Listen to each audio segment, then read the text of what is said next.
अनि फेरि पनि यहाँहरू सबैलाई आजको यो विशेष क्लासमा यो वचनको सेवामा स्वागत छ। परमेश्वर हामी प्रत्येकसँग आज विशेष रीतिले बोल्न जाँदै हुनुहुन्छ। हामी हाम्रो मनलाई तयार गरौँ अनि परमेश्वरलाई थाहा छ वास्तवमा हामीलाई के कुराको खाँचो पर्दछ। अनि म यो विश्वास गर्छु हाम्रो परमेश्वर हरेकलाई उहाँ उत्तम दिने परमेश्वर हुनुहुन्छ। अनि जसै हामीले लगातार परमेश्वरको वचन क्रमिक रूपमा सिक्दै आएका छौँ, हामीले धेरै गहिरा कुराहरू गहिरा शिक्षाहरू पाइरहेका छौँ। अनि हिब्रूको लेखकले भनेको कुरा म सधैँ दोहोऱ्याउने गर्दछु।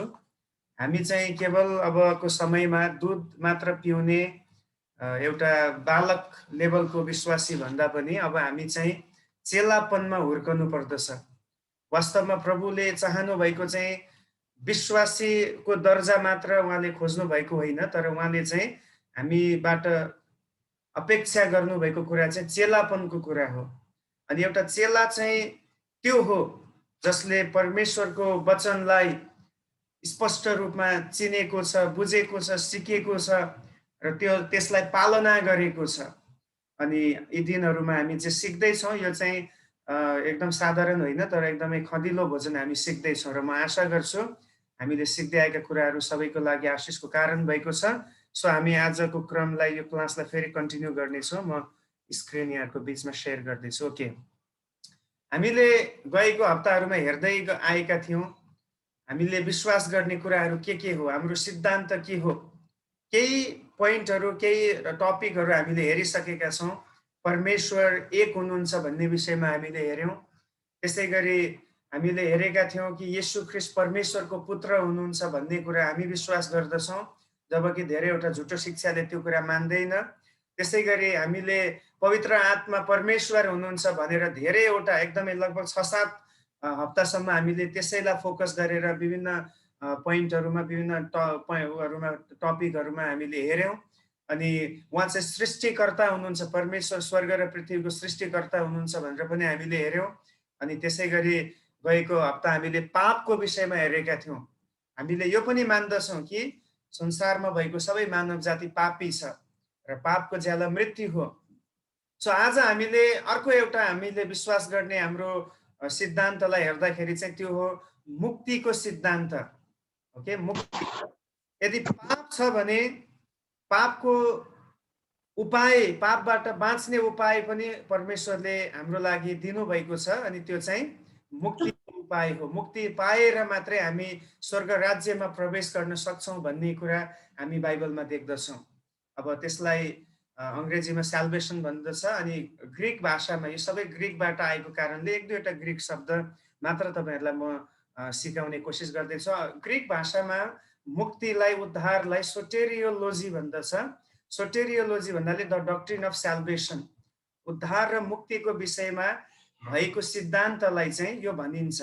सो हामी आजको क्लासमा मुक्तिसँग सम्बन्धित बाइबलले हामीलाई सिकाउने कुराहरू के छ त्यसलाई हामी फोकस गर्नेछौँ। सबैभन्दा पहिले चाहिँ येशू ख्रीष्ट बाहेक सबै मानव जातिले एकै समानको पाप गरेकोले यसको प्रभावबाट बाँच्न येशू ख्रीष्टको अनुग्रहको खाँचो पर्दछ। संसारमा सबैजना मानिसमा एउटै किसिमको पापले राज्य गरेको छ। गएको हप्ता हामीले त्यही सिक्दै थियौँ। तर त्यसमा केवल येशू मात्रै हुनुहुन्छ जो त्यो पापदेखि अलग्गै हुनुहुन्छ। सो हामीलाई यो पापको प्रभावबाट, यसको असरबाट बाँच्नको निम्ति केवल हामीलाई येशूको अनुग्रहको खाँचो पर्दछ। मानिसले मूल्य चुकाउन नसक्ने येशूले मूल्य चुकाएर पिताको धार्मिकता र न्याय पुरा गर्नुभएको छ। आमेन। हेर्नुहोस्, हामीले त्यसको मूल्य चुकाउन सक्दैनथ्यौँ। पापको मूल्य हामी तिर्नै सक्दैनथ्यौँ। जबसम्म पापको मूल्य तिरिँदैन तबसम्म ऊ धर्मी ठहरिँदैन, उसले उद्धारलाई प्राप्त गर्दैन, अनन्त जीवन पाउन सक्दैन। तर बाइबलले भन्दछ हामीले तिर्न नसकेको मूल्य प्रभु येशू ख्रीष्टले कल्भरी क्रुसमा तिर्नु भएको छ। गएको हप्ता हामीले त्यही हो, गुड फ्राइडेमा हामीले याद गर्यौँ येशूले सहनु भएको दुःख कष्टलाई, उहाँको सबै किसिमका ताडनाहरूलाई हामीले हेऱ्यौँ। त्यो उहाँले मूल्य तिर्दै हुनुहुन्थ्यो, उहाँले धार्मिकतालाई पुरा गर्दै हुनुहुन्थ्यो कि एउटा पापी मानिसले कसरी आफ्नो जीवनमा यस संसारमा रहँदाखेरि उद्धार पाउन सक्छ, मुक्ति पाउन सक्छ भन्ने कुराको त्यसको धार्मिकतालाई, त्यसको व्यवस्थालाई उहाँले पुरा गर्दै हुनुहुन्थ्यो। किनभने अरू कसैले पनि त्यो व्यवस्थालाई पुरा गर्न सकेको थिएन। मानव जातिलाई विश्वासद्वारा येशूको बलिदानमा सहभागी हुन आह्वान गरिएको छ। मुक्ति पाउने एउटै मात्र उपाय हो येशूको बलिदानमा हामी त्यसमा आउनु पर्यो, त्यसलाई स्वीकार गर्नु पर्यो। यो पदलाई हामी पढौँ, 2 कोरिन्थी 8 अध्यायको 9 पदलाई। किनकि हाम्रा प्रभु येशू ख्रीष्टको अनुग्रह तिमीहरूलाई थाहा छ। उहाँ धनी हुनुहुन्थ्यो तरै पनि तिमीहरूका खातिर उहाँ गरिब हुनुभयो, ताकि उहाँको गरिबीबाट तिमीहरू धनी हुन सक। आमेन। अब यहाँ भनिएको छ, यहाँ चाहिँ येशू ख्रीष्टको एउटा अब उहाँ चाहिँ गरिब बन्नुभयो भन्ने कुरालाई जोड दिएको छ। तर त्यसको साथसाथै अरू पनि हामीले हेर्न सक्छौँ। उहाँ हामीलाई धर्मी तुल्याउनलाई उहाँ पापको एउटा भारी जस्तै बनेर, पापको एउटा कुरा बनेर उहाँ बलिदान पनि हुनुभयो। सो एउटा व्यक्तिले बाँच्नको निम्ति, श्रापहरूबाट छुटकारा पाउनको निम्ति हामीमा विभिन्न किसिमका श्रापहरू परेको हुन्छ। जातित्वमा अथवा हाम्रो पिता पुर्खामा भएका पिता पुर्खाले गरेको अधर्मको दण्ड हामी माथि परिरहेको छ। किन व्यवस्थाले त्यही भन्छ, मूर्ति पूजा गर्ने माथि 7औं पुस्तासम्म त्यसको श्राप रहिरहन्छ भनिएको छ। अब त्यो हामी हाम्रो तरिकाद्वारा त्यो श्रापलाई हटाउन सक्दैनौँ। जतिसुकै कुखुरा बलि गरे पनि, जतिसुकै लड्डु भगवानलाई चढाए पनि, जेसुकै गरे पनि त्यो सर्दै आएको श्रापलाई हामी काट्न सक्दैनौँ। अरू कतिवटा बन्धनहरू जो हाम्रो जीवनमा छ, जो हामीले आफ्नो शक्तिद्वारा, आफ्नो भक्तिद्वारा, आफ्नो विश्वास या कुनै कुरामाथि गरेको विश्वासद्वारा हामी त्यसलाई हटाउन सक्दैनथ्यौँ। जबसम्म येशूको बलिदानमा हामी आउँदैनौँ या येशूको बलिदानलाई हाम्रो जीवनमा हामी अप्लाई गर्दैनौँ। कतिचोटि मान्छेले भन्ने गर्छ, एकजनाले यस्तो एउटा क्वेसन गरेको थियो, यदि येशूको बलिदानले, येशूको रगत, हामी त यही विश्वास गर्छौँ, हामी यही प्रचार गर्छौँ कि प्रभुको रगतमा शक्ति छ, आज पनि हामीलाई छुटाउने शक्ति छ। तर मान्छेले उसले के एउटा क्वेसन गर्यो भन्दाखेरि उसले भन्छ कि यदि येशूको रगतमा शक्ति भएको भए संसारमा झन् किन संसारमा दुष्टता, पाप र अधर्मका कुराहरू बढ्दै गएको भनेर उसले क्वेसन गर्दैछ। अनि वास्तवमा त्यो एउटा जेन्युन क्वेसन पनि हो। यदि प्रभुको रगतले सबैलाई शुद्ध पार्ने, सबैलाई धर्मी तुल्याउने, सबैलाई असल मान्छे बनाउने, शुद्ध गर्ने, श्रापहरूबाट कट्दै ल्याउने हो भने किन मान्छे अझ धेरै बिमारी, अझ धेरै समस्याहरू, अझ धेरै अधार्मिकताका कुराहरू, पापका कुराहरू संसारमा बढ्दैछ? त्यसपछि त्यसको जवाब यसरी दिइयो, यसको जवाब दिइयो, हेर्नुहोस्, साबुन, हामी कपडा धुनको लागि, नुहाउनको लागि साबुन प्रयोग गर्छौँ, स्याम्पू प्रयोग गर्छौँ। संसारमा साबुन जतिसुकै बने पनि यदि मैलो भएको व्यक्तिले त्यो साबुनलाई जबसम्म लगाउँदैन कपडा धुनको निम्ति या नुहाउँदाखेरि उसले लगाउँदैन भने जतिसुकै साबुन उसको घरमा, उसको टेबलमा राखे पनि त्यो व्यक्ति सफा हुन सक्दैन, जबसम्म उसले साबुन चलाउँदैन। यही कुरा हो, जबसम्म एउटा व्यक्तिले येशूको बलिदानलाई या येशूको रगतलाई आफ्नो जीवनमा अप्लाई गर्दैन, तबसम्म त्यसले हाम्रो जीवनमा ल्याउने आशिष र छुटकारा हामीले पाउन सक्दैनौँ। त्यसकारण यहाँ भनेको कुरा चाहिँ उहाँको बलिदानमा हामीलाई सहभागी हुन आह्वान गरिएको छ, ताकि हामी हर किसिमको कुरामाथि विजय हुन सकौँ। जो क्रुसबाट हामीलाई मिल्नुपर्ने आशिषहरू छ, त्यो येशूको बलिदानमा विश्वास गरेपछि हामीले प्राप्त गर्दछौँ। अब हामी आज केही कुराहरू विचार गर्नेछौँ। हामीले प्राप्त गर्ने मुक्तिभित्र सम्मिलित विषयहरू केही निम्न प्रकारका छन्, केही विषयहरू छन्। मुक्ति भन्ने बित्तिकै त्यो भित्र के कुरा आउँदछ त? बाइबलले के कुरालाई मुक्तिभित्र जोडेको छ, हामी त्यो कुराहरूलाई विचार गर्नेछौँ। पहिलो कुरा चाहिँ मुक्तिभित्र आउने कुरा हो सुसमाचार, द गोस्पल, सुसमाचार। सुसमाचार शब्दको अर्थ शुभ खबर हो, जो येशू ख्रीष्टमा विश्वास गरी मुक्ति पाउनु हो। सुसमाचार भनेकै त्यही आफैमा एउटा असल खबर हो। यसले हामीलाई यो कुरा बताउँदछ कि सुसमाचार चाहिँ येशू ख्रीष्टमा केन्द्रित छ। यो चाहिँ अरू कुनै येशूले गरेको आश्चर्य कर्ममा या अरू कुनै कुरामा होइन, तर येशू ख्रिस्टले क्रुसमा जुन एउटा असल काम गर्नुभयो पापी मानवको लागि, त्यो नै शुभ खबर हो, त्यही नै शुभ समाचार हो।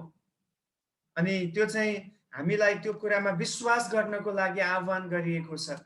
आज हामी विश्वास गरेकाहरू छौँ, हामीले अरू केही विश्वास गरेर मुक्ति पाएको होइन, यही सुसमाचारलाई येशू ख्रिस्ट मेरो मुक्तिदाता हुनुहुन्छ, उहाँ मेरो निम्ति क्रुसमा मर्नु भएको छ, गाडिनु भएको छ र तेस्रो दिनमा उहाँ फेरि पुनर्जीवित हुनुभएको छ। त्यही नै हाम्रो एकदमै हामीले मनदेखि स्वीकार गरेको कुरा त्यही नै हो। पावलले त्यही कुरा भन्दछ, मुक्ति पाउनको लागि चाहिँ येशू ख्रिस्टको नाउँलाई नै विश्वास गर्नुपर्छ। प्रेरित 4 को 12 पद सायद कण्ठस्थ पद हो यो सबैको लागि है, र पनि हामी पढौँ।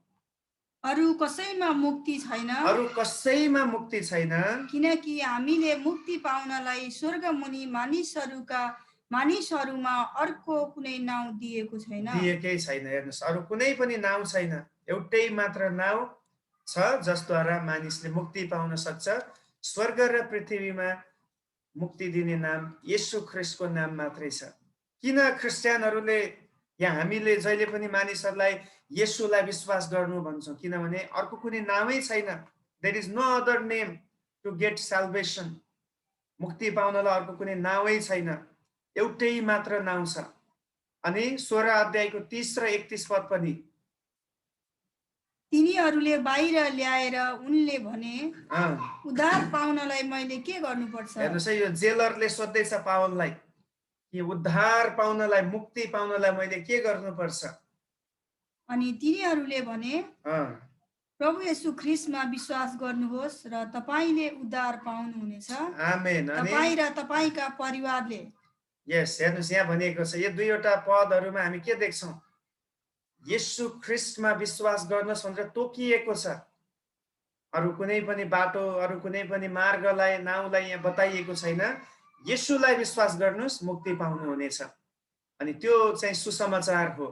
मानव जातिको लागि सबैभन्दा ठुलो आवश्यकता पापबाट मुक्ति पाउनु नै हो, जो ख्रिस्टमा उपलब्ध छ। सुसमाचारको मूल विषय चाहिँ अघि मैले भनिसके, ख्रिस्टको मृत्यु, गडाई र पुनरुत्थान हो।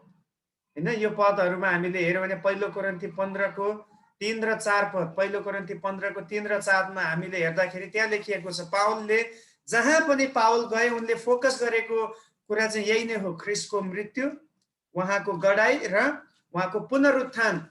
यो नै पावलको, यही नै सुसमाचारको गुदी हो। अब हामी कतिचोटि मान्छेलाई सुसमाचार सुनाउने भन्छौँ, कहाँको कहानी ल्याएर बताउँछौँ, दाउदले यस्तो गर्यो अनि मोसाले यस्तो गर्यो भन्छौँ, तर यो कुरा भनेनौँ भने त्यो सबै व्यर्थ हुन्छ। किन? दाउदको कहानीले मुक्ति दिँदैन है। अब्राहमले आज्ञा पालन गरे भन्ने कुरा अरू नयाँ मान्छेलाई सुनाएर त्यसले मुक्ति दिँदैन। मुक्तिको लागि चाहिँ एउटा व्यक्तिले आफ्नो हृदयमा राख्नुपर्ने कुरा यही नै हो कि येशू ख्रिस्ट मेरो लागि मर्नुभयो, गाडिनु भयो र पुनरुत्थान हुनुभयो। यो पदलाई पढौँ, पहिलो कोरिन्थी 15 को 3 र 4। किनभने मैले जे पाएँ, पावलले पाएको कुरा के हो? यही कुरा हो, उसले मुक्ति पाएको छ। त्यसैलाई सबैभन्दा मुख्य विषयको रूपमा तिमीहरूलाई सुम्पिदिए। हेर्नुहोस्, पावलको मुख्य विषय नै के हो रे? यही उनले पाएको कुरा, मिन्स सुसमाचार उनले पायो, त्यही नै उसको सबै कुरा हो। उनले अब अर्को प्रचार गर्दैन उसले। आजको समस्या के छ भन्दाखेरि ठुल्ठुलो व्यक्तिहरूले अब उद्धार पायो अनि बोलावट पायो सेवकाईको लागि, बाइबल कलेज गयो, राम्रो डिग्री पायो, अन्तिममा प्रचार गर्ने बेलामा प्रभुको नाउँलाई तल गिराएर उसले आफूलाई प्रचार गर्ने, आफ्नो नेम, फेम हैन, अरू कतिवटा कुराको लागि, आफ्नो एउटा किङडम छुट्टै बिल्डअप गर्नको लागि मान्छेहरू लागि परेको छ। धेरै अर्गनाइजेसन्सहरूमा झगडा छ।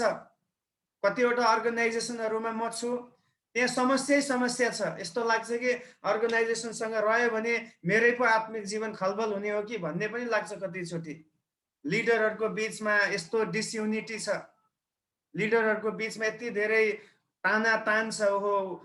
को प्रेसिडेन्ट बन्ने, को भाइस प्रेसिडेन्ट, को सेक्रेटरी बन्ने, को ट्रेसरर बन्ने। तर पावलले कहीँ पनि, न त पत्रुसले न त अरू चेलाहरूले कहीँ उनीहरू पदको लागि या कुनै मतलब अर्गनाइजेसनलाई इस्टाब्लिस गर्नको लागि उनीहरू लागि परेको छ। उनीहरूले स्वतन्त्र रूपमा सो इच्छाले उनीहरूले प्रभुको सत्य सुसमाचारलाई उनीहरूले प्रचार गरे र त्यसको निम्ति उनीहरू दुःख सहन पनि तयार भए। मैले फेरि अर्गनाइजेसन सुरु गर्नु नै गलत भन्न खोजेको होइन, तर धेरैचोटि अर्गनाइजेसनहरूको उद्देश्य के हुन्छ भन्दाखेरि केवल आफ्नो नामलाई बढाउने अनि त्यसपछि एउटा आफ्नै साम्राज्य बनाउने अनि हामी हामी हामी हाम्रो अर्गनाइजेसन, यहाँको प्रेसिडेन्ट म, यहाँको सेक्रेटरी म भन्ने किसिममा मात्रै सीमित भएकोले गर्दा कतिचोटि प्रभुको राज्यको बढोत्तरी भन्दा पनि त्यसले चाहिँ प्रभुको राज्य बढ्नमा रुकावट चाहिँ भइरहेको देखिँदछ। सो पावलले मुख्य विषयवस्तु केलाई बनाए त?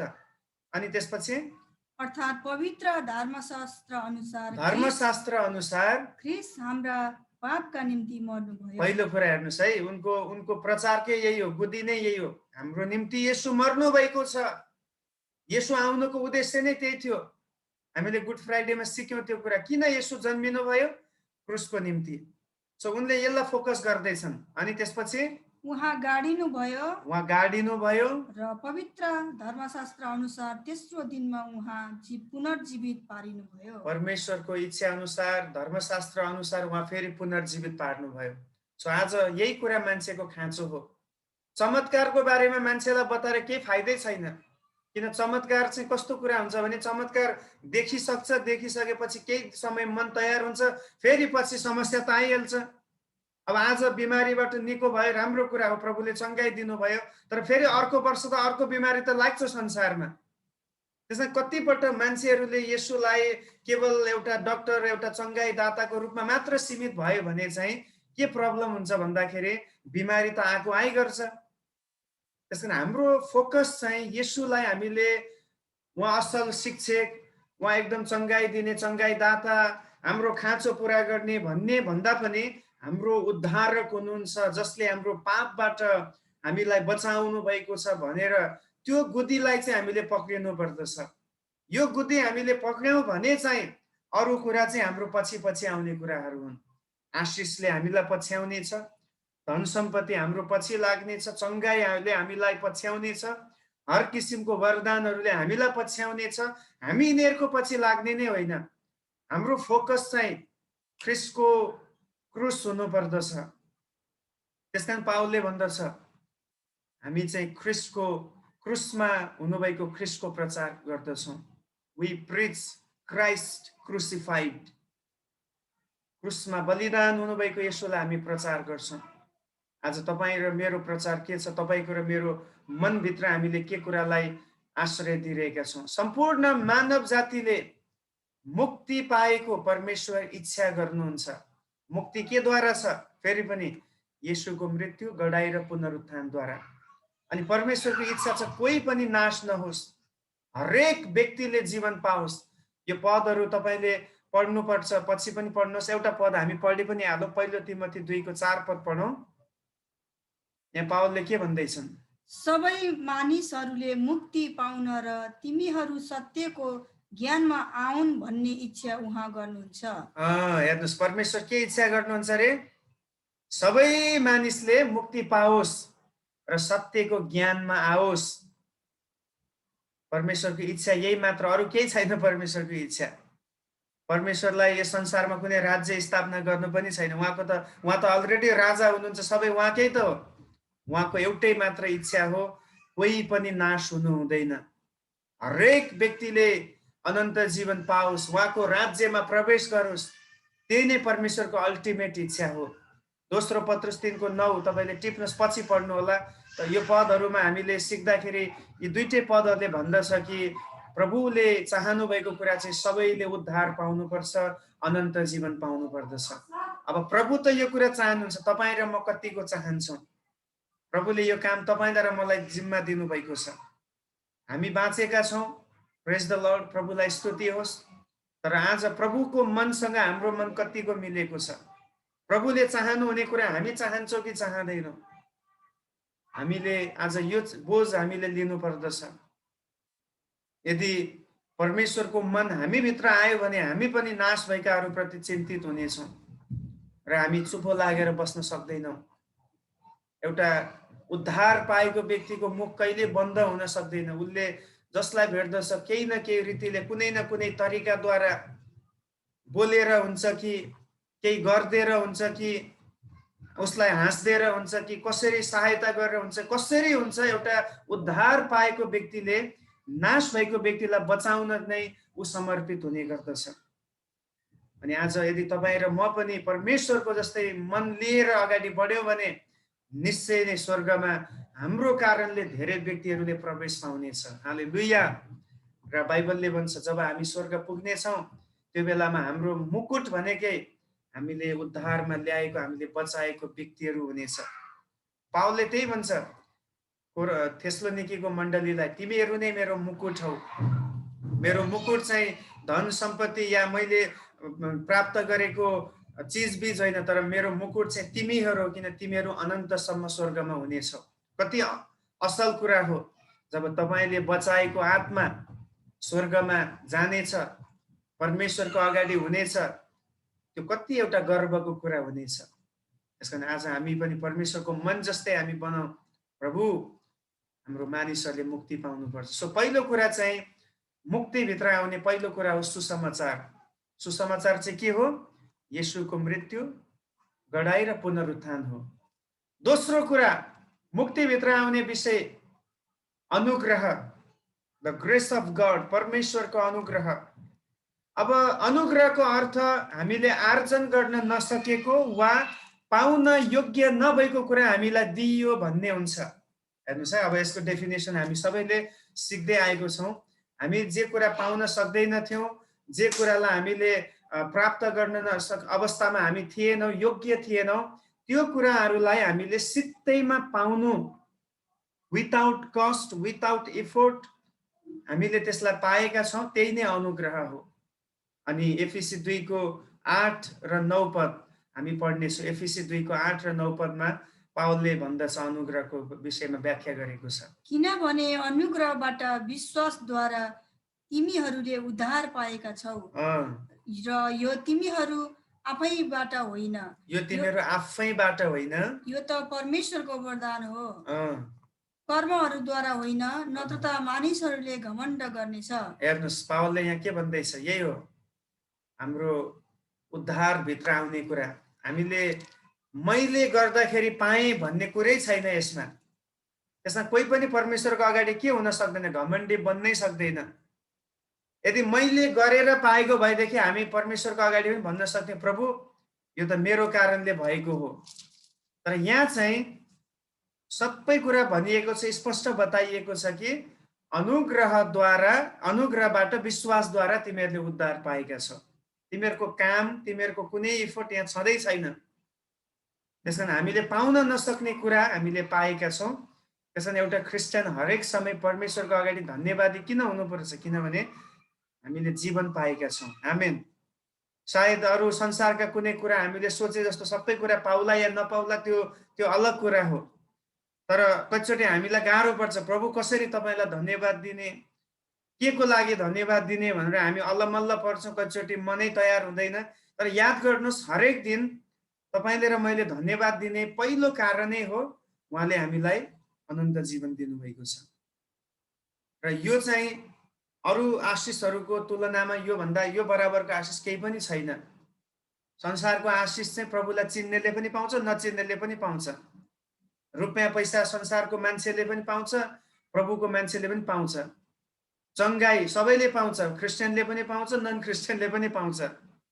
यो सबैलाई हामीले तिनीहरू एकदम माइनर कुराहरू हुन्।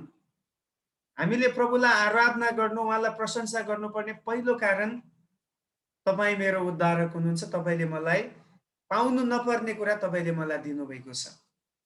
अब यदि आज हामीले केही आशिष पायौँ भने चाहिँ त्यसमा हामीले भन्न सक्छौँ, प्रभु मैले प्रार्थना गरेको थिएँ यसकारण मैले आशिष पाएँ, म उपवास बसेको थिएँ त्यस कारणले गर्दा मेरो उत्तर आएको छ, हैन, म तपाईँको आज्ञाकारी भएँ यसकारण तपाईँले मलाई प्रशस्त आशिष दिनुभयो भनेर हामी गवाही दिन सक्छौँ। मैले प्रभु तपाईँको वचन अनुसार जीवन जिएँ यसकारण तपाईँले मलाई दिनुभयो भनेर हामी भन्न सक्छौँ। तर मुक्तिको विषयमा हामी एउटा पनि शब्द यो भन्न सक्दैनौँ कि प्रभु मैले यो गरेँ यसकारण मैले मुक्ति पाएँ। कति अद्भुत कुरा छ। प्रतिदिन हामी ले पाएको सित्तैको अनुग्रहको निम्ति हाम्रो पितालाई धन्यवाद दिनुपर्छ। र दोस्रो कुरा बाइबलले भन्छ दिन ब दिन हाम्रो क्रिस्चियन जीवनलाई जिउनको निम्ति पनि उहाँले हामीलाई एउटा अनुग्रहबाट अर्को अनुग्रह दिँदै जानुहुन्छ। यदि उहाँले आफ्नो अनुग्रह 2000 वर्ष अगाडि प्रकट गर्नुभयो, त्यसपछि रोकिदिनु भएको भएदेखि हामी साँचो क्रिस्चियन बनेर जिउनै सक्दैनथ्यो। कति पटक हामी गिरिसकेका छौँ प्रभुलाई चिनेर पनि, कतिचोटि हामीले बाटो बिराइसकेका छौँ। आज बिहानदेखि अहिलेसम्मकै कुरा हेऱ्यो भने कतिवटा कुरा छ जसले परमेश्वरलाई चोट पुर्याएको छ भने हामी यसकारण अहिले पनि उहाँको अगाडि स्वीकार गरिएका छौँ, उहाँको अनुग्रह नै हो। सो यो कुरालाई हामीले विचार गर्नुपर्छ। परमेश्वरको अनुग्रहको रूपमा सुसमाचारलाई वर्णन गरिएको छ। हेर्नुहोस् है, सुसमाचार नै उहाँको अनुग्रह हो। प्रेरित 20 को 24 पद। तर म आफ्नो जीवनलाई कुनै मोलको र आफ्नो निम्ति प्रिय ठान्दिन, यति मात्र चाहन्छु कि परमेश्वरका अनुग्रहको सुसमाचारको गवाई दिनलाई मेरो दौड प्रभु येशूबाट मिलेको मेरो सेवकाईमा म पूरा गर्न सकूं। अब पावलले यहाँ के भन्दैछ? अनुग्रहको सुसमाचार भनेर उनले भन्दैछन् हैन। उनलाई जिम्मा लगाइएको सुसमाचार चाहिँ अनुग्रहको सुसमाचार। यो चाहिँ सबैको लागि सुनाइनुपर्ने सुसमाचार। सुसमाचारद्वारा नै अनुग्रह प्रकट भएको छ। त्यसकारणले गर्दाखेरि आज हामी यो सुसमाचारलाई हामीले जब पाउँछौँ र कसैलाई हामी सुनाउँछौँ, हामीले बुझ्नुपर्ने कुरा म माथि पनि अनुग्रह भयो, यो सुसमाचारद्वारा परमेश्वरको अनुग्रह उसलाई पनि प्रकट हुँदैछ।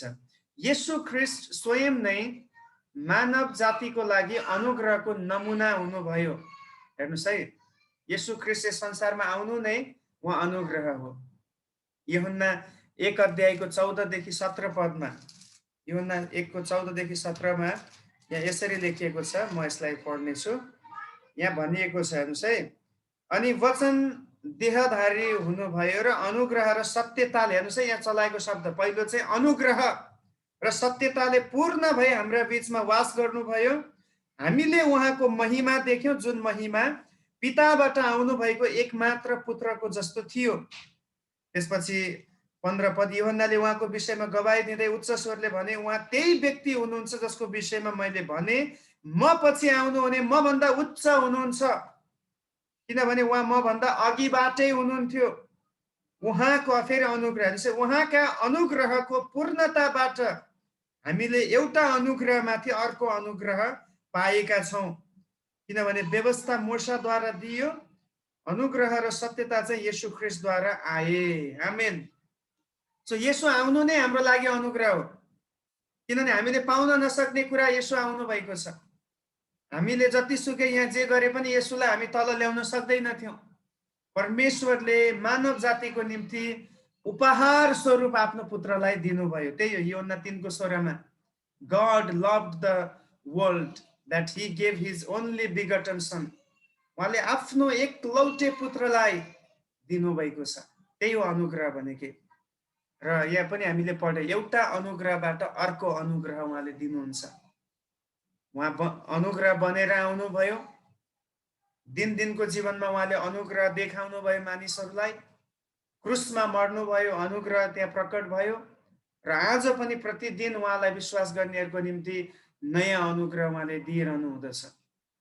त्यसकारण दोस्रो कुरा यही हो, मुक्तिभित्र आउने कुरा अनुग्रह, सुसमाचार नै अनुग्रह हो, त्यो हामीले सिक्यौँ। तेस्रो विश्वास आउँदछ, द फेथ, परमेश्वरमा या ख्रीष्टमा गरिने विश्वास। बाइबलमा अलग अलग विश्वासहरूको बारेमा वर्णन गरिएको छ, जसमध्ये यो विश्वास चाहिँ मुक्ति पाउनलाई गरिने भरोसा हो।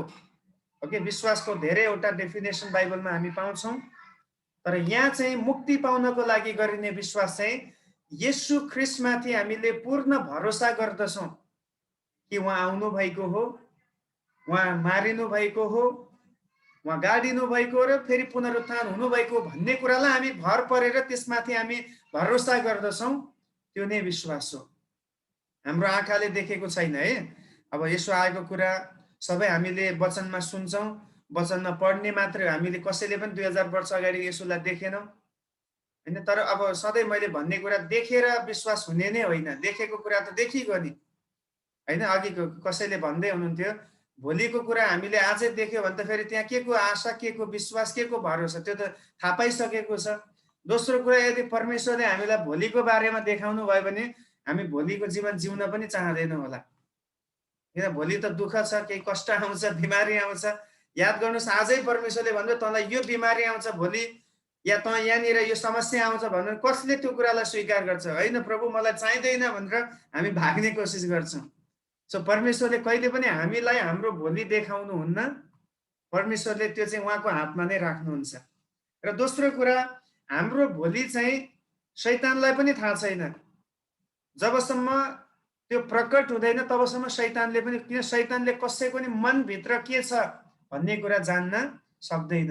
शैतानले जहिले पनि बाहिर प्रकट भइसकेको कुरालाई मात्रै जान्दछ, किन ऊ अन्तर्यामी होइन। अन्तर्यामी चाहिँ केवल परमेश्वर मात्रै हुनुहुन्छ, पवित्र आत्मा हुनुहुन्छ, उहाँले मात्रै हाम्रो मनभित्रको कुरा बुझ्नुहुन्छ। सो हाम्रो फ्युचर कुनै ज्योतिषीको हातमा, या कुनै बुद्धिमान मानिसको हातमा, या कुनै अगमवक्ताको हातमा पनि छैन। हाम्रो फ्युचर केवल परमेश्वरको हातमा छ। हो, परमेश्वरले कहिले कहिले भोलि हुने कुराहरू आफ्नो मानिसहरूलाई प्रकट गर्नुहुन्छ, तर यसको मतलब यो होइन कि त्यो मान्छेलाई सबै थाहा हुन्छ। त्यो बाइबलमा लेखिएको छैन। कति ठाउँमा अगमवक्ताहरू आफै पनि अन्यल परेको छ, अब के हुने होला। उनीहरूलाई परमेश्वरले कतिवटा कुरा बताउनै छोड्नुभयो। 400 वर्षसम्म पृथ्वीमा यस्तो अवस्था आयो, परमेश्वरको एउटा पनि वचन कोही अगमवक्ताहरूमा आएन हैन। त्यसकारण कतिचोटि हाम्रो विचार चाहिँ के हुन्छ भने परमेश्वरले भोलिको बारेमा मलाई देखाउनुहुन्छ या फलानुलाई देखाउनुहुन्छ भन्छौँ, तर परमेश्वरले कतिचोटि नदेखाउन पनि सक्नुहुन्छ, किनभने उहाँले त्यसलाई केही समयको लागि एकदम सिक्रेटली राख्न पनि उहाँको इच्छा हुन सक्छ।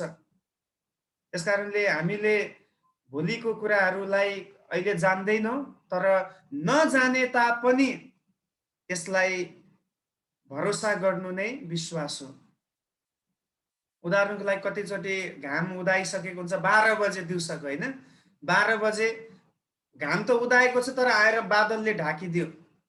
अब बादलले ढाक्ने बित्तिकै फेरि अँध्यारो हुन्छ, अनि अँध्यारो हुने बित्तिकै हामीले यो भन्न पाउँदैनौँ कि आज सूर्य नै उदाएन, सूर्य कता गयो भन्न पाउँदैन। सूर्य त उदाइरहेको छ, तर केही समयको लागि ढाकिएको। त्यस्तै कतिचोटि हाम्रो जीवनमा पनि हुन्छ है। कतिचोटि सूर्य त उदाउँदैछ, परमेश्वर हाम्रो तर्फ त हुनुहुन्छ, तर कता कता ढाकिएको जस्तो लाग्छ, तर त्यो नै हाम्रो एन्ड चाहिँ होइन। त्यो चाहिँ कहिले कहिले परमेश्वरले हामीलाई के सिकाउनको लागि त्यो अवस्थाबाट भएर जान दिनुहुन्छ। अझै अगाडि बढौँ। संसारमा मानिसहरूले मुक्ति पाउनलाई कर्म, धर्म, भक्ति र योगाको मार्ग अपनाउने गर्छन्।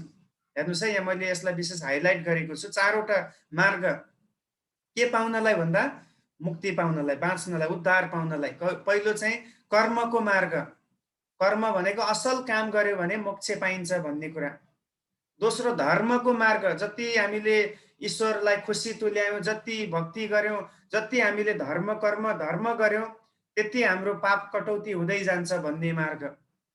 अर्को भक्तिको मार्ग, भक्ति भन्नाले अब बिहा पनि नगर्ने, बच्चा नजन्माउने, घरबार नगर्ने, केही नगर्ने, के गर्ने भन्दा साधु सन्त बनेर जिउने अनि भक्तिमा रहिरहने भन्ने मार्ग।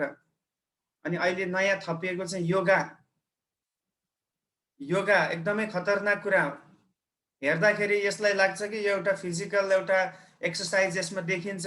बाबा रामदेवको हरेक दिन बिहान बिहान च्यानलमा आउने गर्छ होइन, सिकाउँछ। कहिले उत्तानो पर्छ, कहिले घोप्टो पर्छ, कहिले खुट्टा उठाउँछ, कहिले हात के गर्छ। अनि कति क्रिस्चियनहरू पनि त्यसको पछि लागिसकेको छ। वास्तवमा योगा भित्रको कुरा चाहिँ त्यसमा कतिवटा मेडिटेसनहरू हुन्छ, मन्त्रहरू त्यो भित्र हुन्छ। अनि त्यसले चाहिँ उनीहरूको एम चाहिँ के हुन्छ भन्दाखेरि हाम्रो आत्मा चाहिँ माथि भएको परमात्मासँग मिलाउने त्यस्तो किसिमका यसमा तन्त्र मन्त्रका कुराहरू अनि विशेष गरी मेडिटेसनका कुराहरू यो भित्र हुने गर्दछ। जो क्रिस्चियनहरूले कुनै पनि हालतमा योगालाई गर्न मिल्दैन, त्यो पाप हो, त्यो शैतानको एउटा हतियार नै हो। मानिसहरूलाई अब योगा गर्दा के हुन्छ अरे भन्दा एकदम माइन्ड एकदम फ्रेस हुन्छ, शान्ति हुन्छ, सबै चिन्ता फिक्रीबाट हामी छुटकारा पाउँछौँ भनेर सिकाएको छ। र बाइबलले के भन्छ, हाम्रो शान्ति चाहिँ जब हामी मुक्ति पाउँछौँ हामीले शान्ति पाउँछौँ। हामीले कर्म गरेर शान्ति पाउने बाइबलले भन्दैन। अनि यो योगा अहिलेको जति पनि बाबाहरूले सिकाउँदैछ यो सबै मूर्ति पूजासँग जोडिएको, मूर्ति पूजाकै ब्रान्च हो, यो हाँगा हो। यसबाट हामी सचेत रहनुपर्छ। हाम्रो नानीहरू स्कुलमा जान्छन्, कतिचोटि स्कुलमा पनि सिकाइदिन्छ योगा गर्नुपर्छ भन्छ, क्लासै त्यहाँ चलाउँछ, तर उनीहरूलाई हामीले घरमा सिकाउनु पर्यो। योगा कुनै पनि योगाको कुराहरू चाहिँ ठिक छैन भनेर हामीले सिकाउनुपर्छ। तर बाइबलले चाहिँ परमेश्वरको पुत्रमाथि विश्वास गर्नुपर्ने कुरा बताउँछ। यो चारवटा मार्ग चाहिँ संसारमा सिकाइएको मार्ग हो मुक्ति पाउनको लागि, जो झुटो मार्ग हो। किनभने कर्म गरेर, धर्म गरेर, भक्ति गरेर, योगा गरेर कहिले पनि स्वर्ग राज्यमा हासिल गर्न सक्दैन, पाप क्षमा हुनै सक्दैन। तर बाइबलले भन्दछ परमेश्वरको पुत्रमाथि के गर्नुपर्छ, विश्वास गर्नुपर्छ। यूहन्ना 6:26 देखि 29 सम्म हामी पढौँ। येशूले तिनीहरूलाई जवाफ दिई भन्नुभयो, साँच्चै म तिमीहरूलाई भन्दछु, साँच्चै म तिमीहरूलाई भन्दछु, तिमीहरू चिन्हहरू देखेर होइन, तिमीहरू के रे चिन्हहरू देखेर होइन, अगाउन्जेल रोटी खाएको कारणले मलाई खोज्दछौ। हजुर, अनि नष्ट हुने भोजनको निम्ति परिश्रम नगर, नष्ट हुने भोजनको निम्ति परिश्रम नगर, तर अनन्त जीवनसम्म रहने भोजनको निम्ति परिश्रम गर, जो मानिसको पुत्रले तिमीहरूलाई दिनेछ। कसले दिन्छ रे अनन्त जीवन? मानिसको पुत्रले, मिन्स येशू ख्रीष्टले दिनुहुन्छ। अनि 29 किनभने परमेश्वर पिताले उसमाथि आफ्नो छाप लगाउनु भएको छ। तिनीहरूले उहाँलाई भने, परमेश्वरले चाहनु भएको काम गर्नलाई हामीले के गर्नुपर्छ? येशूले तिनीहरूलाई भन्नुभयो, परमेश्वरको काम यही हो, परमेश्वरको काम यही हो, जसलाई उहाँले पठाउनु भयो, जसलाई उहाँले कसलाई पठाउनु भयो? येशूलाई पठाउनु भयो। येशू जसलाई उहाँले पठाउनु भयो उसमाथि विश्वास गर, उसमाथि विश्वास गर। That's it. यही हो अन्तिम हुने, अनन्त जीवन पाउने मार्ग नै येशूलाई विश्वास गर्ने मार्ग हो। कर्मको मार्ग यहाँ बताइएकै छैन। धर्म गरेर पनि मुक्ति पाउँदैन है। धर्म हामी धार्मिकताको जीवन जिउँछौँ मुक्ति पाउनलाई होइन। हामी मुक्ति पाइसकेका छौँ, त्यसकारण हामी असल काम गर्नुपर्छ, त्यो डिफ्रेन्ट कुरा हो। तर मुक्ति पाउनको लागि गर्नुपर्ने एउटै मात्र कुरा हो, जसलाई पिताले पठाउनु भयो उहाँलाई विश्वास गर्नु, येशूलाई विश्वास गर्नु। सो बाइबल हेर्नुहोस् है, जब आजको संसारले यस्तै कुराहरू गर्छ, हामीले कसरी उनीहरूलाई सुसमाचार सुन्यो? यो वचनहरू तपाईँहरूले मार्क गर्नुहोस्, एकदम यसलाई रटेर राख्नुहोस्, कण्ठ गर्नुहोस्, किन यो एकदम काम लाग्ने वचनहरू। किनभने हामी त जे पनि बोल्छौँ हाम्रो आधार बाइबल हुनुपर्छ। बाइबलमा खडा भएर हामी बोल्यौँ भने मात्रै हामी हार खाँदैनौँ होइन भनेर हामी आफ्नो मनगढन्ती कुरा सुनाउन लाग्यो भने मान्छेले एकैछिन पछार्छ हामीलाई, मेन्टल्ली, हरेक कुरामा होइन, दिमागी तौरमा, शिक्षाको क्षेत्रमा। तर यदि एउटा व्यक्तिले राम्रोसँग वचन बुझ्यो भने संसारको कसैले पनि हराउन सक्दैन, किनभने वचनले उसलाई खडा गर्छ। वचन चाहिँ बुद्धि र ज्ञानको भण्डार नै हो। त्यसैले यो कुराहरू बुझ्नुपर्छ। परमेश्वरले हरेक व्यक्तिलाई मन परेको कुरा छनौट गर्ने र विश्वास गर्ने खुबी दिनुभएको छ। हरेक व्यक्तिलाई यो खुबी उहाँले दिनुभएको छ, जसलाई हामी विल पावर भन्ने गर्छौँ। इच्छा शक्ति हरेक व्यक्तिमा छ। त्यही हो परमेश्वरको स्वरूपभित्र पर्ने एउटा कुरा। परमेश्वरले मानिसलाई आफ्नै स्वरूपमा बनाउनु भयो भनेर हामी पढ्छौँ नि। स्वरूप भनेको हामी जस्तै दुईटा हात खुट्टा भएको परमेश्वर भन्न खोजेको होइन। त्यहाँ भन्न खोजेको चाहिँ परमेश्वरले इच्छा गर्नुहुन्छ, त्यो शक्ति मानिसलाई पनि दिनुभएको छ। परमेश्वर योजनाकार हुनुहुन्छ, परमेश्वरले मानिसलाई पनि योजना बनाउने खुबी दिनुभएको छ। परमेश्वर निर्णय गर्ने परमेश्वर हुनुहुन्छ, मानिसले पनि निर्णय गर्न सक्दछ, जबकि अरू कुनै पनि जानवरले, कुनै पनि कुराले यो गर्न सक्दैन। कुनै पनि कुराले इच्छा राख्न सक्दैन म यो गर्छु भनेर। भोलिको विषयमा योजना बनाउन सक्दैन। घोडाहरूलाई तालिम दिइन्छ र मात्रै त्यो तालिम एउटा सर्टेन त्यो तालिमले मात्र उनीहरूलाई कुद्ने, उफ्रने, अनि कति ठुल्ठुलो त्यो आगोको गोलाभित्र पस्ने, त्यो चाहिँ तालिमबाट हो। कुकुरहरूले कतिवटा काम गर्छ, आर्मीभित्र पनि कुकुरहरू हुन्छ, ट्रेनिङ दिएको कुकुरहरू, उनीहरूलाई तालिम दिएको छ, त्यस्तै गर्न सिकाइएको छ। त्योभन्दा फरक कुरा उनीहरूले गर्नै सक्दैन। तर मानिस हेर्नुहोस्, मानिसलाई परमेश्वरले खुबी दिनुभएको छ, इच्छा गर्न सक्ने, योजना गर्न सक्ने, निर्णय गर्न सक्ने। त्यो खुबीलाई हामीले कहिले पनि दुरुपयोग हुन दिनुहुन्न। तर त्यही भयो सुरुदेखि नै, आदम र हव्वाले दुरुपयोग गर्यो। आज पनि मानिसले त्यसलाई दुरुपयोग गर्दैछ। आफ्नो स्वतन्त्रता, पावलले के भन्छ, आफ्नो तिमीले पाएको स्वतन्त्रतालाई पाप गर्ने हतियार नबनाओ। अब अनुग्रह त हामीलाई प्रशस्त छ, आज क्षमा पनि छ, किन एउटा अनुग्रहमाथि अर्को अनुग्रह छ बाइबलले भन्दैछ। तर छ भन्दैमा फेरि हामीले के अब क्षमा हुन्छ भन्दैमा पापमै लागिरहने त? क्षमा हुन्छ भन्दैमा फेरि हामी गलत गलत काममा फसिरहने त? त्यो हुँदैन। त्यसैले हरेक व्यक्ति आफ्नो व्यक्तिगत छनौटप्रति जिम्मेवार हुन्छ। सो मुक्ति पाउने कुरा चाहिँ व्यक्तिगत छनौटको कुरा हो। अब आसाफ र आनन्द ठुलो हुँदैछन्, अनि यी दुवैजना क्रिस्चियन, हामी क्रिस्चियन भइसकेपछि नै उनीहरू जन्मिएको हो। त्यो भएको आधारमा उनीहरू क्रिस्चियन हुँदैनन्, किन उनीहरूले जबसम्म उनीहरूको होस आएको बेलामा उनीहरूले आफैले व्यक्तिगत रूपमा प्रभुलाई चिन्दैनन्, तबसम्म उनीहरू परमेश्वरका छोराछोरी बन्न सक्दैनन्। किन भन्दाखेरि यो व्यक्ति, यही कुरालाई याद गर्नुहोस्, यो व्यक्तिगत छनौटको कुरा हो। क्रिस्चियन परिवारमा जन्म लिँदैमा क्रिस्चियन हुने कुरै होइन। अब अमेरिकातिर, इङ्ल्यान्डतिरको समस्या त्यही हो। क्रिस्चियन देश भनिन्छ होइन, मेजोरिटी क्रिस्चियनको छ, तर कोही पनि चर्चै जाँदैन, कसैले प्रभुलाई ग्रहणै गरेको छैन, बप्तिस्मै लिएको छैन। कसरी क्रिस्चियन भयो त? तर अब धर्मको रूपमा क्रिस्चियन लेख्छ, किनभने आमा बाउ क्रिस्चियन हो, हजुरबा हजुरआमा क्रिस्चियन हो, म पनि क्रिस्चियन भन्छ, तर प्रभुसँग केही व्यक्तिगत सम्बन्धै छैन। कसैले भनेको थियो अमेरिकातिर चाहिँ मान्छेहरू जीवनमा 3 चोटि चर्च जान्छ अरे। एकचोटि चाहिँ जन्मेको बेलामा आमा बाउले लिएर जान्छन् रे डेडिकेट गर्नलाई, अनि अर्कोचोटि चाहिँ म्याचिङ होइन, बिहा गर्नको लागि पास्टरले आशिष मागि दिनुभएको होस् भनेर जोडी जान्छ अरे म्याचिङको लागि। अनि अर्को चाहिँ डिस्प्याच भइसकेपछि बक्समा ह्याचिङ, म्याचिङ, डिस्प्याचिङ भन्थे कसैले। त्यही प्राय बाहिरतिरको अवस्था त्यस्तै भइसकेको छ। उनीहरूलाई प्रभुसँगको व्यक्तिगत सम्बन्ध केही मतलबै छैन।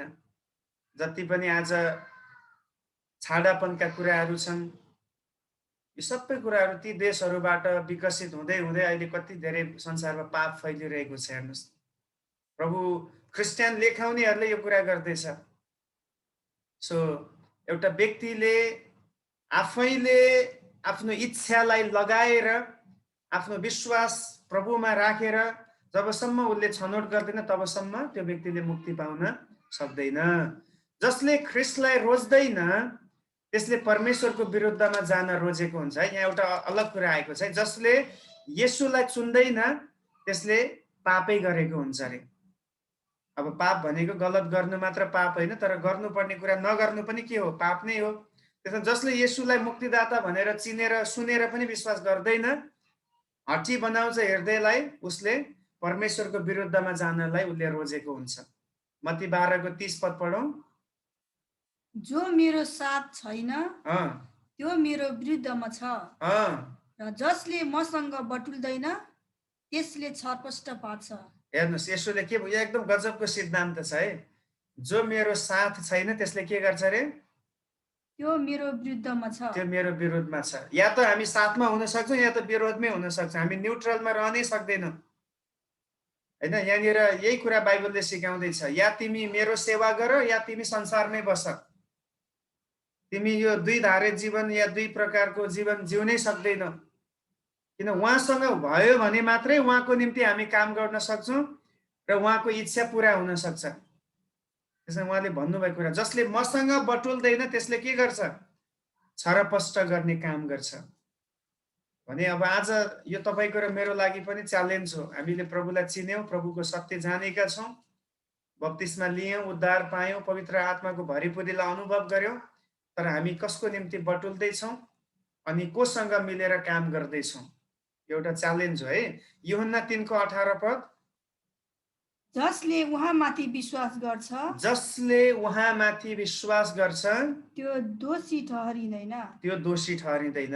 तर विश्वास नगर्ने चाहिँ अघि नै दोषी ठहरिएको छ, किनभने उसले परमेश्वरका एकमात्र पुत्रको नाउँमा विश्वास गरेको छैन।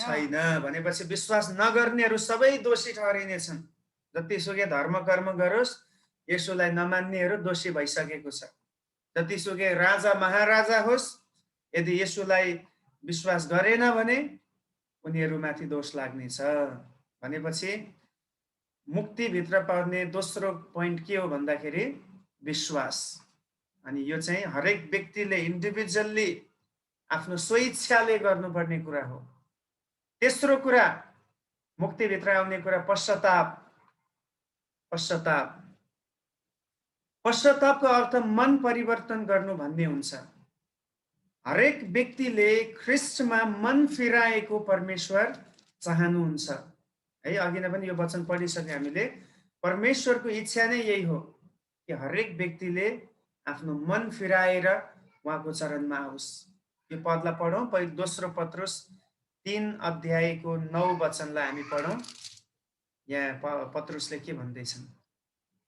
आफ्नो प्रतिज्ञाको बारेमा प्रभु ढिलो हुनुहुन्छ भन्ने कसैको भनाइ भए तापनि उहाँ ढिलो गर्नुहुन्न, परमेश्वर ढिलो गर्नुहुन्न, तर कोही पनि नष्ट नहोस्, तर सबै जनाले पश्चाताप गरून् भन्ने इच्छा गरेर प्रभु तिमीहरूप्रति धैर्यवान हुनुहुन्छ। आमेन आमेन। हेर्नुहोस्, अघि नै पनि पढिसकेको पद हो, तर अहिले यो रिपिट भयो।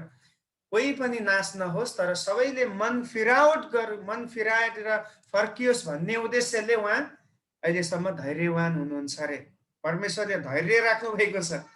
होइन म गर्छु, अब म खतम गरिदिन्छु भन्नु भएको भएदेखि, उत्पत्ति 6 अध्यायमा जस्तै म अब सबैलाई नाश गरिदिन्छु भन्नुभएको भएदेखि आज हामी सबै नाश भइसक्ने थियौँ। कोही पनि अनन्त जीवनको भागीदार बन्न पाउने थिएन।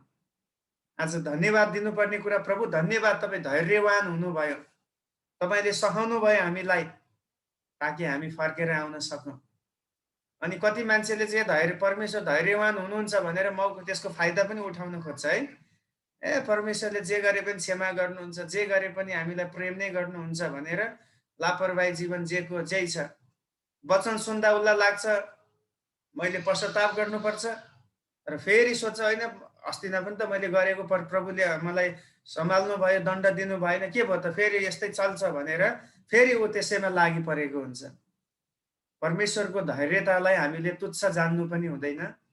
त्यो धैर्यता चाहिँ हाम्रो छुटकाराको निम्ति हो अनि हाम्रो शुद्ध र एउटा परिवर्तित जीवनको लागि उहाँले धैर्यता राख्नुहुन्छ। त्यसकारणले हाम्रो मुक्तिभित्र जोडिएको कुरा हो पश्चाताप। मनको यो अर्को पद तपाईँले पछि पढ्नु होला, प्रेरित 20:21 पद। मनको परिवर्तन नै क्रिस्चियन जीवनको आधार हो। यही नै आधार हो। त्यसकारण त हामीले भन्ने गर्छौँ यो धर्मको परिवर्तन होइन, यो चाहिँ के को परिवर्तन हो? मनको परिवर्तन हो। जब मन परिवर्तन हुन्छ, जीवन पनि के हुन्छ? परिवर्तन हुन्छ। सधैँ जाने ठाउँ म जान छोडेँ, सधैँ पिउने थोक मैले पिउन छोडेँ। कसरी? मनको परिवर्तन भएर। सधैँ हेर्ने कुरा मैले हेर्न छोडेँ, कसरी? मनमा परिवर्तन भएर। बोल्ने कुराहरू, जाने ठाउँहरू, खाने कुराहरू, सम्बन्धका कुराहरूमा, स्वभावका कुराहरूमा कसरी परिवर्तन आउँछ? जब हाम्रो मनमा परिवर्तन आउँछ। अनि परमेश्वर चाहिँ जहिले पनि फललाई भन्दा पनि पहिला रुटलाई हेर्नुहुन्छ। रुट, जरा। फल चाहिँ त्यति बेला राम्रो हुन्छ जब उसको जरा राम्रो हुन्छ। अब हाम्रो भित्र नै राम्रो छैन भने बाहिर हामीले जतिसुकै हामीले मिठो कुरा गरे पनि केही फरक पर्दैन। त्यसमा उहाँ जहिले पनि भित्रलाई हेर्नुहुन्छ है। मन हृदयलाई जाँच्ने भनेर किन भन्नुभयो? किनभने हृदयसँग जीवन जोडिएको छ। उहाँ चाहिँ हृदयलाई जाँच्ने र जान्ने पनि हुनुहुन्छ। दुईटा कुरा चलाएको छ। एउटा चाहिँ he searches the heart and he knows the heart. उहाँले हृदयलाई जाँच्नुहुन्छ र जान्नु पनि हुन्छ। भने उहाँको अगाडि हामी केही पनि लुकाउन सक्दैनौँ। भलाइ चाहिँ यसैमा छ, हामी पूर्ण रूपमा मनको परिवर्तन गर्नु आवश्यकता छ। यदि मन परिवर्तन भयो भने हाम्रो धेरैवटा कुरामा अटोमेटिकल्ली चेन्जहरू हामी देख्न सक्नेछौँ। हिब्रू 6 को 1 पद पढौँ, अत्यन्तै असल वचन छ हिब्रू 6 को 1। यसकारण ख्रीष्ट सम्बन्धी प्राथमिक सिद्धान्तहरूलाई छोडेर हामी परिपक्वतर्फ बढौँ। हामी परिपक्वतर्फ बढौँ। हेर्नुहोस् है, अनि मृत्युतिर लैजाने कर्महरूबाट पश्चाताप र परमेश्वरमाथिको विश्वासका कुराको जग फेरि नबसालौँ। हेर्नुहोस् यहाँ के भनेको छ, फेरि पुरानो कुराको जग नबसालौँ रे, बरु अब जुन जग बसेको छ विश्वासको जग, नयाँ जीवनको जग, त्यसमा हामी परिपक्व हुँदै बढ्दै जाउँ। भनेपछि अब यहाँ पुरानो कुरा हामीले ल्याउनै पाउँदैनौँ। म फलानु व्यक्ति भनेर हामीले भन्नै पाउँदैनौँ। अब म त नयाँ व्यक्ति हो। हाम्रो अब कुनै पनि यहाँ जातको कुरा आउँदैन। प्रभुको राज्यमा हामी सबैजना समान भएका छौँ। हामी सबैजना एउटै इक्वेलली हामी प्रभुको अगाडि छौँ। न त धनी छ, न गरिब छ, न ठुलो जात छ, न सानो जात छ, न त आत्मिक छ, न कम आत्मिक छ। ख्रीष्टको रगतमा धोइएकाहरू सबैजना समान छन्। र हाम्रो कलर के हो अब? न त हामी अब गोरा जाति, न काला जाति, न गाउँ गोरा जाति भनेर चिनिन्छौँ। हामी सबैको कलर चाहिँ अब एउटै छ, पवित्र कलर हो। हामी पवित्र बन्नुपर्छ, त्यही नै हाम्रो आधार हो। सो अब परिपक्वताको लक्ष्य लिएर हामी बढ्नुपर्छ। कतिवटा कुरा सायद हामीले सोचे जस्तो हुँदैन होला, कठिनाइ पनि आउँछ होला, परिवारभित्र कति समस्या छ, त्यो सबै कुरा त हुँदै गर्छ यो संसारको जीवनमा। तर हाम्रो लक्ष्य चाहिँ दिन ब दिन परिपक्व हुँदै जाने, जुन जीवन पाएको छ त्यो जीवनमा बढ्दै जाने, परिवर्तनलाई अझ फल फलाउने रूपमा त्यसलाई प्रकट गर्ने हाम्रो लक्ष्य हुनुपर्दछ।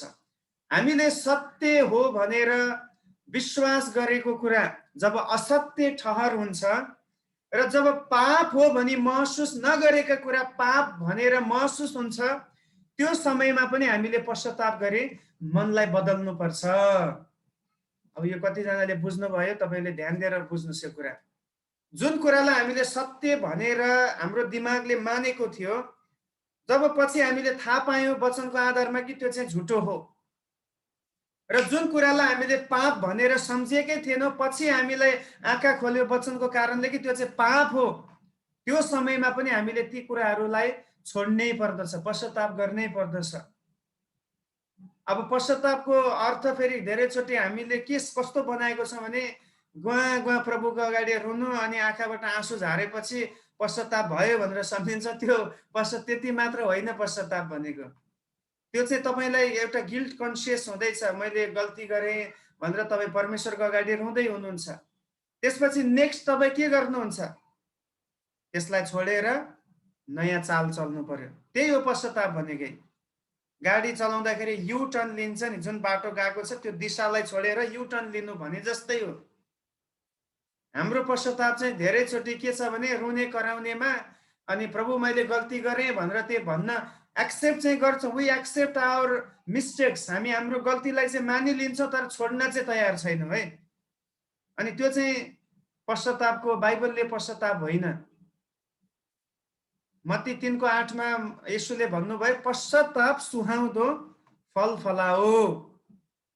यदि पश्चाताप गरेको छ भने त्यस अनुसारको के हुनु पर्यो? फल देखिनु पर्यो कि मैले पश्चाताप गरेकै हो। हराएको छोराले पश्चाताप गर्यो, ऊ त्यहाँ भएर उसले आफ्नो अवस्थालाई बुझ्यो, रियलाइज गर्यो, त्यसपछि ऊ आफ्नो बुवाको घरमा फर्किआयो। And that was the real repentance. त्यो चाहिँ साँचो पश्चाताप थियो। अब हामी चाहिँ पश्चाताप गर्छौँ, के गर्छौँ भन्दाखेरि बुवादेखि टाढा छौँ, जुन ठाउँमा गल्ती गर्यो त्यहाँ रुन्छौँ, कराउँछौँ, अनि त्यसपछि त्यहाँबाट निक्लिन चाहिँ हामी निक्लिँदैनौँ। त्यो चाहिँ साँचो पश्चाताप होइन। यो पदहरू पनि हामी पढौँ। मेरो विचारमा समय निकै गइसकेको छ, आज यति मात्र राखौँ। यसको अरू कन्टिन्यू छ, हामी अर्को हप्ता हेर्नेछौँ। दोस्रो तिमोथी 2 को 24 र 25 पद पढौँ। प्रभुको सेवक झगडालु हुनु हुँदैन। हेर्नुहोस् है, अब यहाँनिर के कुरामा हाम्रो परिवर्तन हुनुपर्छ। सेवकहरू हामी सबै सेवक सेविका नै हौँ, झगडालु हुनु हुँदैन, तर हरेकको लागि दयालु, योग्य शिक्षक, सहनशील र नम्रता साथ आफ्ना विरोधीहरूलाई सुधार्ने हुनुपर्छ र सायद परमेश्वरले तिमीहरूलाई पश्चाताप गर्ने सत्यतालाई बुझ्ने मन दिनुहुनेछ। आमेन। अनि अर्को अर्को पद पनि पढौँ, दोस्रो कोरिन्थी 7 अध्यायको 9 र 10 पद पनि पढौँ। यी पदहरू पढेपछि हामी आजलाई यति नै राखौँ।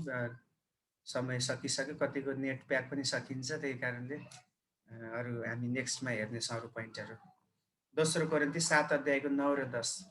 तिमीहरूलाई शोक भयो भनेर म खुसी भएको होइन, तर तिमीहरूको शोकले तिमीहरूलाई पश्चातापी बनायो भनेर हो। हेर्नुहोस् है, पावलले एक ठाउँमा खुसी हुँदैछ कि उनले वास्तवमा जुन त्यहाँनिर कोरिन्थीको मण्डली, पहिलो कोरिन्थीको पत्रमा उनले मण्डलीलाई एकदमै कराएको छ, डाँटेको छ, होइन, गाली गरेको छ, तिमीहरू यस्तो उस्तो। अनि जो पहिलो कोरिन्थीको पत्रको कोरिन्थीको विश्वासीले पढे, उनीहरूलाई त्यो पढिसकेपछि के भयो? शोक आउन थाल्यो। ओहो, हामीले त गल्ती गरेको रहेछौँ, ओहो हामी त परमेश्वरदेखि टाढिएका रहेछौँ, यो कुराहरू त हामीले, अघि मैले यहाँको यो डेफिनेसन याद गर्नुहोस् है, यो व्याख्या। कतिवटा कुरा हामीले राम्रो मानेको पनि वचनले त्यसलाई समर्थन गरेन भने त्योबाट पनि पश्चाताप गर्नुपर्ने कुरा। कोरिन्थीको मण्डलीले धेरैवटा कुरालाई आफ्नो नजरमा राम्रो मानेर चर्चभित्र त्यसलाई प्र्याक्टिस गर्यो, तर पावलले पछि सम्झायो वचनको आधारमा कि यो कुराहरू हुनु हुँदैन, त्यो गलत हो। उनीहरूको प्रभु भोजको कुरालाई पावलले सुधारेको छ, खानपिनको कुरालाई, पहिरनको कुराहरूलाई उनले सुधारेको छ।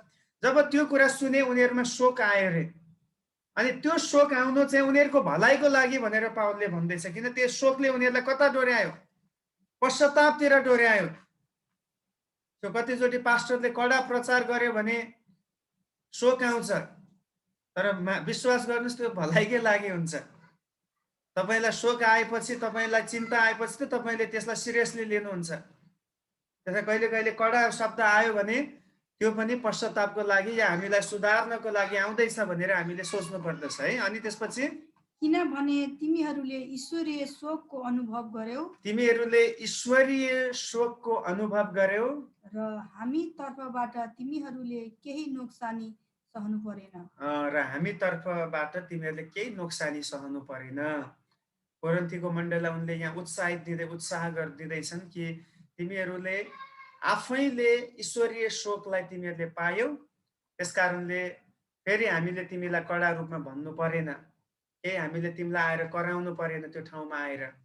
अनि अझै किनभने ईश्वरीय शोकले मुक्तिको निम्ति पश्चाताप उत्पन्न गर्छ। हेर्नुहोस्, यहाँ लेखिएको छ है, ईश्वरीय शोक।